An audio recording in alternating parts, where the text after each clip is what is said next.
சமீபத்துல இன்டர்நெட்ல நான் பார்த்த ஒரு வைரல் நியூஸ் என்னோட தூக்கத்தையே கெடுத்துருச்சுன்னு தான் சொல்லணும். கொலராடோல இருக்கிற ஒரு ஆய்வகத்துல ஒரு முழுமையான அணுவை வச்சுட்டு எந்த விதமான வயர் இணைப்பும் இல்லாம இன்டர்நெட் இல்லாம அதோட குவாண்டம் நிலைய அப்படியே ஐரோப்பால இருக்கிற இன்ஸ்ப்ரூக் ஆய்வகத்துக்கு டெலிபோர்ட் பண்ணிருக்காங்க. ம் எந்த ஒரு ஊடகமும் இல்லாம செஞ்சிருக்காங்க. அதுதான் அங்க ஹைலைட். ஆமா, இது ஏதோ ஹாலிவுட் சயின்ஸ் ஃபிக்ஷன் படத்தோட காட்சி கிடையாது, முற்றிலும் நிரூபிக்கப்பட்ட ஒரு நிஜம். இது எப்படி சாத்தியம்? ரெண்டு வெவ்வேறு கண்டங்கள்ல இருக்கிற ஆய்வகங்களுக்கு நடுவுல காத்துல மாயமா ஒரு தகவல் எப்படி பயணிக்க முடியும்? இத பத்தி பேசத்தான் இன்னைக்கு நம்ம டேபிள்ல எர்வின் லாஸ்லோவோட விரிவான ஆய்வு கட்டுரைகள், குவாண்டம் இயற்பியல் குறிப்புகள்னு நிறைய விஷயங்கள் இருக்கு. கண்டிப்பா. இந்த ஆதாரங்கள் எல்லாம் ஒன்னா சேர்த்து நாம அலசும்போது பிரபஞ்சத்தை பத்தி நாம இதுவரைக்கும் நம்பிட்டு இருந்த ஒரு அடிப்படை உண்மையே மாறப்போகுது. கரெக்ட். இன்னைக்கு நம்ம டீப் டைவோட முக்கிய நோக்கமே அதுதான். வெற்றிடம், அதாவது வேக்யூம்னு நம்ம நினைச்சிட்டு இருக்கிற காலியான ஸ்பேஸ் உண்மையிலே காலியானது தானா, இல்ல அது பிரபஞ்சத்தோட ஒட்டுமொத்த தகவல்களையும் சேவ் பண்ணி வைக்கிற ஒரு பிரம்மாண்டமான மெமரி சிஸ்டமா அப்படிங்கறத நாம புரிஞ்சுக்க போறோம். இத லாஸ்லோ தன்னோட குறிப்புகள்ல ஆகாஷிக் ஃபீல்ட் அல்லது ஏக்களம் அப்படின்னு சொல்றாரு. ஆமா, ஏக்களம். நேயராகிய நீங்க இது வெறும் அறிவியல் தியரின்னு நினைச்சிட வேணாம். ஏன்னா இந்த ரகசியம் நீங்க உங்க அன்றாட வாழ்க்கையை அணுகிற விதத்தையும் எதிர்கால தொழில்நுட்பத்தையும் முற்றிலுமா மாத்தப் போகுது. லாஸ்லோவோட குறிப்புகளை படிக்கும்போது எனக்கு வந்த முதல் கேள்வி இதுதான். அணுக்களை டெலிபோர்ட் பண்ண முடியும்னா தகவல் சும்மா காத்துல பயணிக்க முடியாது இல்லையா? ஆமா, அதுக்கு ஒரு மீடியம் வேணும். அந்த மீடியம் தான் இந்த வெற்றிடம். அப்படின்னா இந்த வெற்றிடம் எப்படி செயல்படுது? விண்வெளி அல்லது வெற்றிடம் அப்படிங்கறத நாம பல நூற்றாண்டுகளா எப்படி நினைச்சிட்டு இருக்கோம்னா, அது கோள்களும் நட்சத்திரங்களும் மிதக்கிற ஒரு பெரிய இருட்டறை. அதுல வேற எதுவுமே இல்ல, வெறும் காலியிடம் மட்டும்தானே நினைச்சிட்டு இருந்தோம். பொதுவான புரிதலே அதுதானே, இருட்டு, காலி இடம். ஆனா லாஸ்லோவோட ஆய்வுகளும் சரி, நவீன குவாண்டம் இயற்பியலும் சரி, வேற ஒரு உண்மைய சொல்றாங்க. வெற்றிடம் அப்படிங்கிறது ஒரு அளப்பரிய ஆற்றல் மற்றும் தகவல்களால் நிரம்புன ஒரு கடல். இத ஜீரோ பாயிண்ட் ஃபீல்டுன்னு அறிவியல் பூர்வமா சொல்றாங்க. ஒரு நிமிஷம், அப்போ அந்த காலி இடத்துல ஏதோ நடக்குதுன்னு சொல்றீங்களா? கண்டிப்பா. லாஸ்லோவோட முக்கிய வாதம் என்னன்னா, இந்த வெற்றிடத்துல முறுக்கு அலைகள், அதாவது டார்ஷன் வேவ்ஸ்னு சொல்வாங்க, அதுவும் நுண்ணிய சுழல்களும் தொடர்ந்து இயங்கிட்டே இருக்கு. ஓ, டார்ஷன் வேவ்ஸ். ஆமா, பிரபஞ்சத்துல ஒரு சின்ன அணு நகர்ந்தாலும் சரி, இல்ல ஒரு பெரிய நட்சத்திரம் வெடிச்சு சிதறனாலும் சரி, அந்த அசைவு இந்த வெற்றிடத்துல ரொம்ப நுட்பமான அலைகளை உருவாக்குது. இத நான் கொஞ்சம் கற்பனை செஞ்சு பார்க்கறேன். ஒரு அமைதியான குளத்துல நாம ஒரு கல்ல தூக்கி போடுறோம். அந்த கல்லு விழுந்த இடத்துல இருந்து அலைகள் வட்ட வட்டமா உருவாகி கரையை நோக்கி போகுது. அப்படிதானே இந்த வெற்றிடமும் செயல்படுது? அந்த ஒப்புமே ஓரளவுக்கு சரிதான். ஆனா குளத்துல உருவாகிற அலைகளுக்கும் வெற்றிடத்துல உருவாகிற அலைகளுக்கும் ஒரு மிகப்பெரிய இயற்பியல் வித்தியாசம் இருக்கு. என்ன வித்தியாசம்? சாதாரணமா தண்ணியில உராய்வு இருக்கும், அதாவது ஃப்ரிக்ஷன். அதனால அந்த அலைகள் கொஞ்சம் தூரம் பயணிச்சுட்டு அப்படியே மறைஞ்சிடும். அந்த ஆற்றல் வெப்பமா சிதறிடும். சரி, கரெக்ட். அலைகள் கொஞ்ச நேரத்துல நின்னுடும். ஆனா லாஸ்லோ சொல்ற இந்த வெற்றிடம் ஒரு உராய்வில்லாத கடல், ஃப்ரிக்ஷன்லெஸ் சி.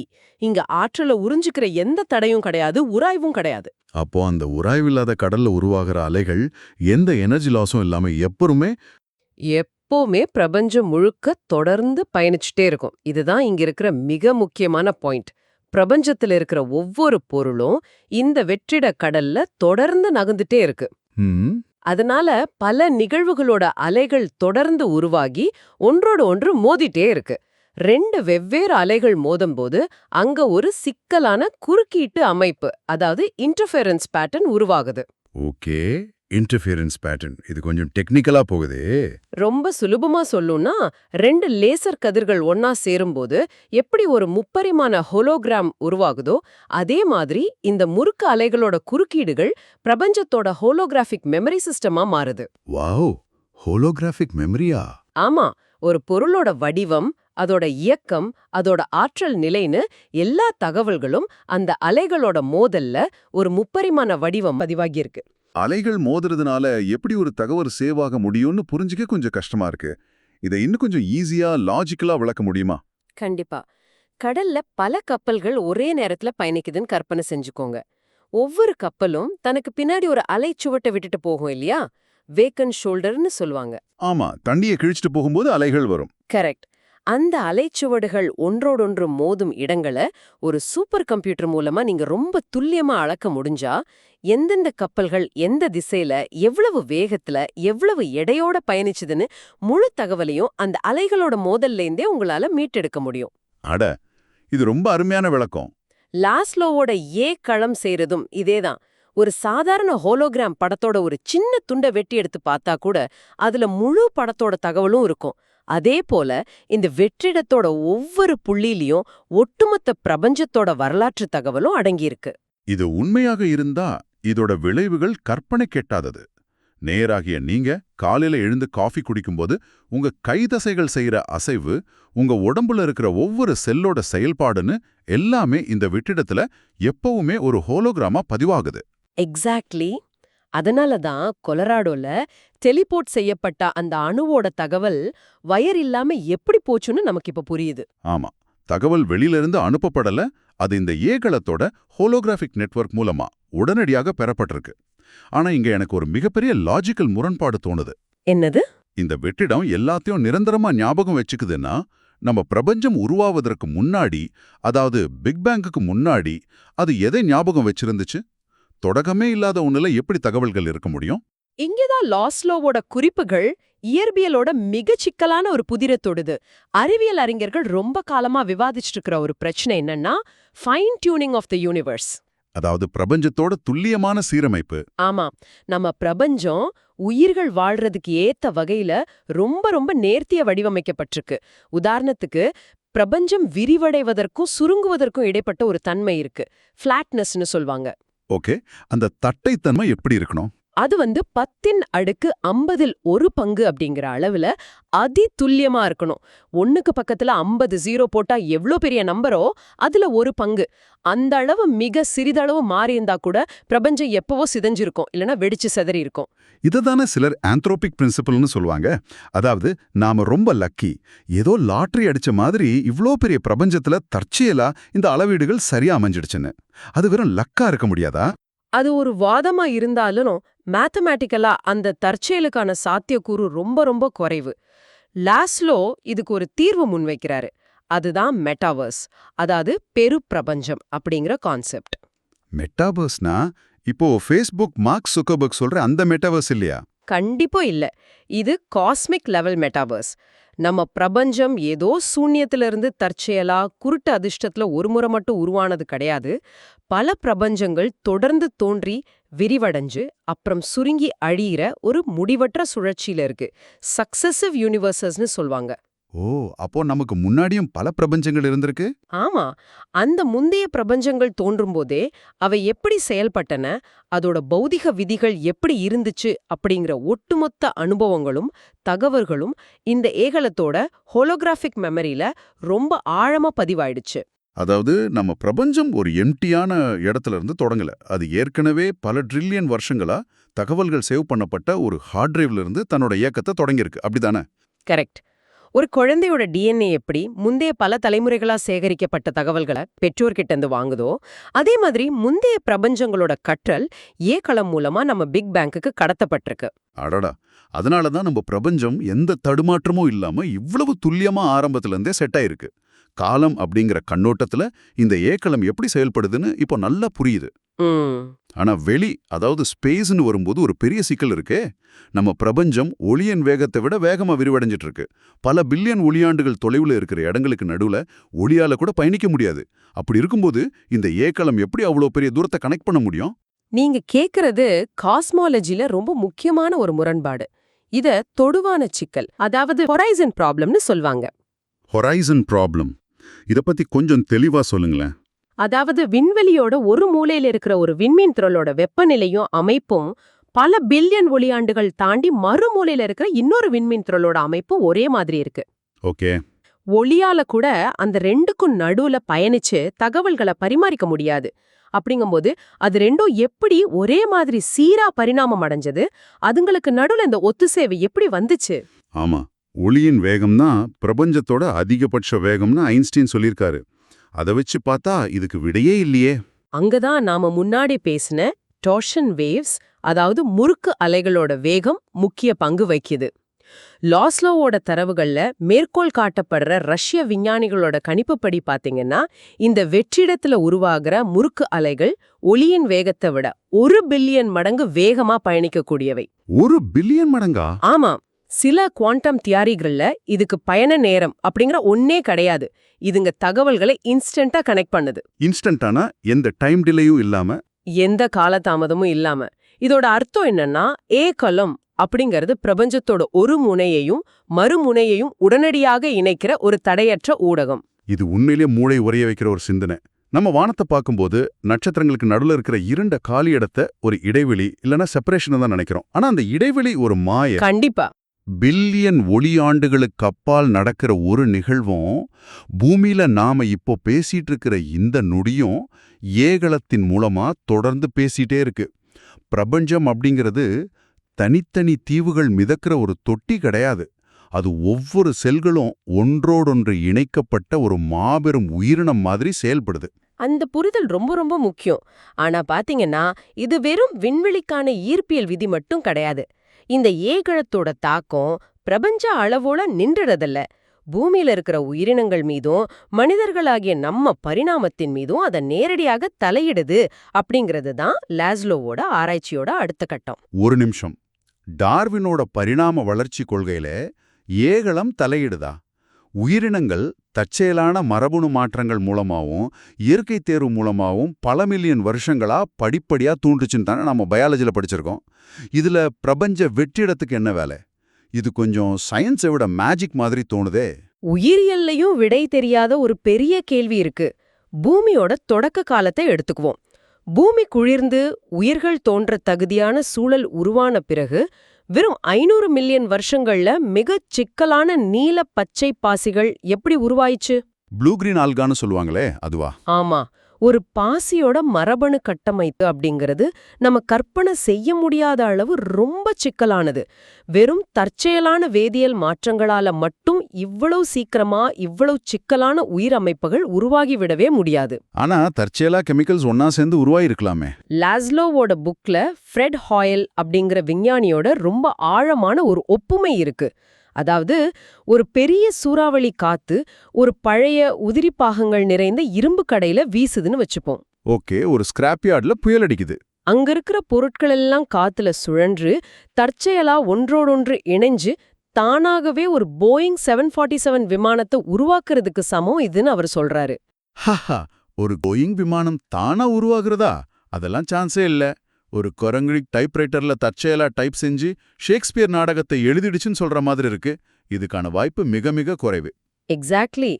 ஆனா தற்செயல் இல்லனா அங்க ஏதோ ஒரு வடிவமைப்பு இருக்கணும் இல்லையா? அது எப்படி சாத்தியம்? முறுக்கு அலைகள் எப்படி பூமியோட கெமிக்கல் சூப்ல மரபணுவை மாத்த முடியும்? ஆமா, அதற்கான சயின்டிஃபிக் மெக்கானிசம் என்ன? இத தகவல் ஒத்ததிர்வு, அதாவது இன்ஃபர்மேஷனல் ரெசனன்ஸ் அப்படிங்கிற இயற்பியல் விதியை வச்சு விளக்கலாம். எப்படி ஒரு குறிப்பிட்ட அதிர்வெண்ல அதிர்ற ஒரு கம்பி பக்கத்துல இருக்கிற அதே அதிர்வெண் கொண்ட இன்னொரு கம்பி அதிர செய்யுதோ அதே மாதிரி தான் இதுவும் செயல்படுது. அப்போ களத்துல ஏற்கனவே தகவல்கள் அதிர்ந்துட்டு இருக்கா? ஆமா, களத்துல நம்ம பிரபஞ்சத்தோட வேறு பகுதிகள்ல இல்லனா முந்தைய பிரபஞ்சங்கள்ல ஏற்கனவே வாழ்ந்து பரிணாமம் அடைஞ்ச உயிரினங்களோட ஹோலோகிராஃபிக் ப்ளூ பிரிண்ட்கள் பதிவாகியிருக்கு. பூமியோட தொடக்க காலத்துல கடல்ல இருந்த கெமிக்கல்ஸ் தற்செயலா நகர்ந்துட்டு இருக்கும்போது அவை இந்த ஏகலத்தோட குறிப்பிட்ட ஹோலோகிராஃபிக் அலைவடிவங்களுடன் ஒத்ததிர்வை ஏற்படுத்துது. ஓ, அந்த ரெசனன்ஸ் மூலமா கனெக்ட் ஆகுது. கரெக்ட். இந்த ஒத்ததிர்வு அந்த வேதியியல் மூலக்கூறுகளை ஒரு குறிப்பிட்ட சிக்கலான வரிசையில இணையுமாறு தூண்டுது. லாஸ்லோ இத தகவல் மூலம் விதைக்கப்படுவது, அதாவது இன்ஃபர்மேஷனலி சீடட் அப்படின்னு சொல்றாரு. அட, இது எனக்கு ஒரு பெரிய ஆச்சரியத்தை கொடுக்குது. அப்படி என்றால் பூமியில உயிர்கள் உருவானதும் சரி, குரங்கில் இருந்து மனுஷன் இவ்வளவு சீக்கிரமா பரிணாமம் அடைஞ்சதும் சரி, முற்றிலும் குருட்டுத்தனமான தற்செயல் கிடையாது. பிரபஞ்ச வெற்றிடத்திலேயே இருந்த ஒரு சிக்கலான சாஃப்ட்வேர் கோட் பூமியோட உயிரியல் ஹார்ட்வேர்ல டவுன்லோட் செய்யப்பட்டிருக்குன்னு சொல்லலாமா?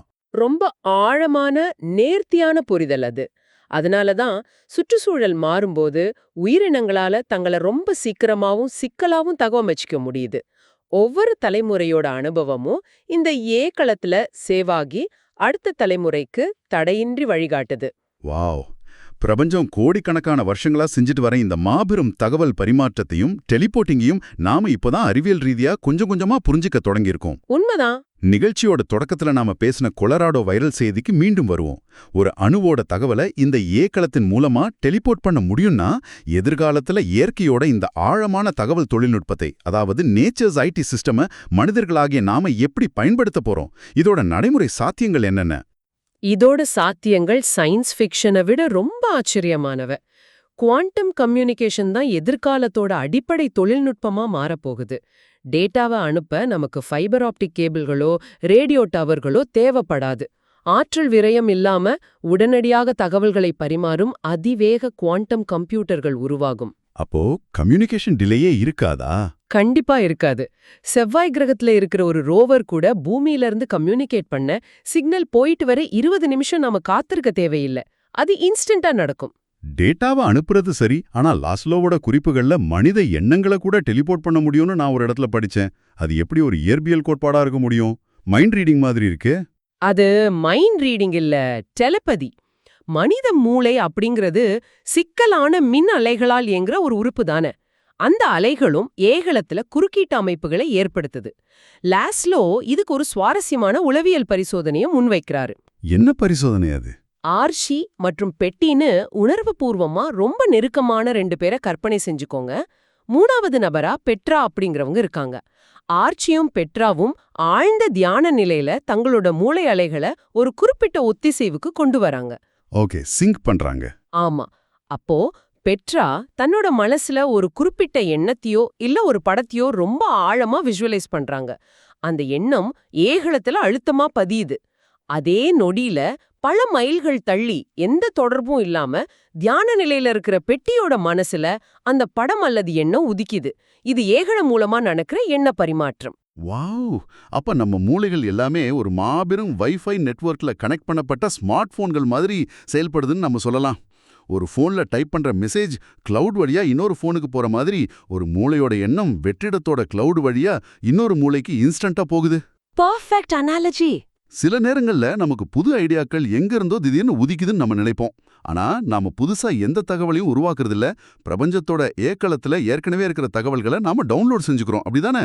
அதுதான் லாஸ்லோவோட வாதத்தோட உச்சகட்டமே. தனிமனித மூளைகள் தங்களுக்குள் தனிமைப்படுத்தப்பட்டவை கிடையாது.